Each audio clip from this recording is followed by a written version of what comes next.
welcomed into America in 1967 when she landed a job as a nanny just outside Oakland, California. Neighbors of the family she worked for introduced her to the Mormon Church, of which she's been a member ever since. After a move and 5 years in Los Angeles, Bill Perry fell ill and Anne returned to England in 1972, after which she purchased a property and decided to try and become a professional writer now that she had all the quiet she could ask for. She wrote and wrote, story after story, but it wasn't until her stepfather suggested a murder mystery written in Jack the Ripper's era did Anne Perry finally have a publishable novel.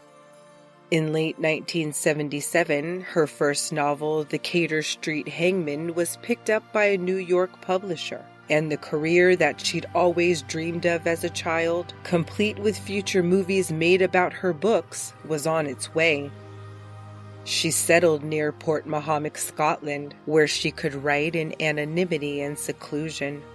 When Heavenly Creatures was being released and her identity was unearthed in 1994, Anne was initially terrified that her career and success would evaporate. However, in time, she participated in interviews and spoke extensively to author Joanne Drayton as she wrote the book, The Search for Anne Perry, in 2011. Pauline Parker has never spoken publicly.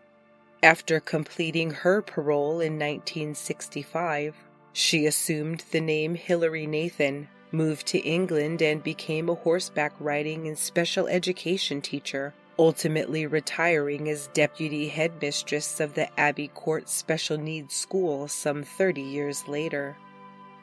When her identity was uncovered a short time after Anne Perry began making headlines, Hilary Nathan quickly uprooted her life on the Hoop Peninsula near Rochester in Kent, England, and fled to the Orkney Islands of Scotland, unknowingly settling just 90 miles away from Anne Perry, a fact uncovered by author Peter Graham in 2011 as he wrote his book So Brilliantly Clever, also called Anne Perry and the Murder of the Century.